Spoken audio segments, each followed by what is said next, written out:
Lawrence Bishnoi के encounter की मांग को लेकर राज शेखावत पर भड़की सुखदेव गोगा मेढ़ी की पत्नी शीला बोली, अगर उसको मारना।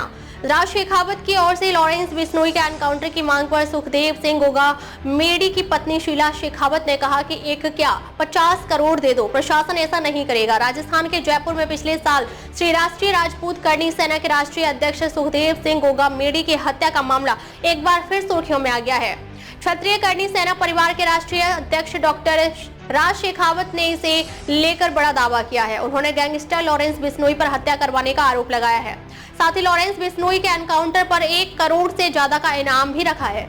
अब राज शेखावत के इस बयान पर सुखदेव सिंह गोगा मेढ़ी की पत्नी शीला शेखावत की प्रतिक्रिया सामने आई है। शीला शेखावत ने राज शेखावत की मांग पर कहा है, 1 करोड़ क्या 50 करोड़ दे दो, प्रशासन ऐसा करेगा क्या? नहीं करेगा, क्योंकि हमारे संविधान में लागू ही नहीं है। जब तक संविधान में लागू नहीं होता ऐसा एनकाउंटर पुलिस प्रशासन की ओर से नहीं किया जाएगा, चाहे आप 100 करोड़ दे दो, ऐसा नहीं होगा। उन्होंने कहा कि अगर पुलिस कस्टडी में कोई शख्स है तो उसे मारा नहीं जा सकता है, राष्ट्र में एनकाउंटर हो सकता था। उन्होंने कहा पुलिस ने खुद उसे Z+ की सिक्योरिटी दे रखी है, तो आप बताइए उसे कहां मारेंगे? अगर उसको मारना होता तो या तो वो फरार होता और पुलिस पकड़ कर लाती तो रास्ते में एनकाउंटर हो सकता था, लेकिन जब वो प्रशासन के पास मौजूद है और उसे पुलिस खुद सुरक्षा दे रही है तो ऐसे में प्रशासन वो कहां उसे मारेगी? राज शेखावत पर पलटवार करते हुए शीला ने कहा, इस मांग से हमारे संगठन का कोई लेना देना नहीं है, क्योंकि उनके बयान से पहले हमारे पास ना ऐसी कोई प्रतिक्रिया आई थी, ना ही किसी ने हमें कुछ बताया है। उनके दिल की तो वही जाने, लेकिन मेरे हिसाब से ये सही नहीं है।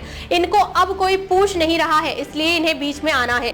उन्होंने कहा, अगर शेखावत गोगा मेढ़ी को न्याय दिलाना चाहते हैं तो तब कहां थे जब मैंने मार्च में न्याय यात्रा निकाली थी? तब मेरे साथ आकर क्यों नहीं खड़े हुए? हम अभी भी न्याय का इंतजार कर रहे हैं, लेकिन ऐसी बातें करके लोग हमें न्याय के रास्ते से भटकाना चाहते हैं। हमारा मकसद सिर्फ सुखदेव सिंह गोगा मेढ़ी को न्याय दिलाना है। इसके लिए हम पहले भी सड़कों पर आए थे और आगे भी सड़कों पर आने के लिए तैयार हैं। उन्होंने दावा किया कि ये बयानबाजी सिर्फ जनता को भ्रमित करने के लिए की गई है और सस्ती लोकप्रियता के लिए है।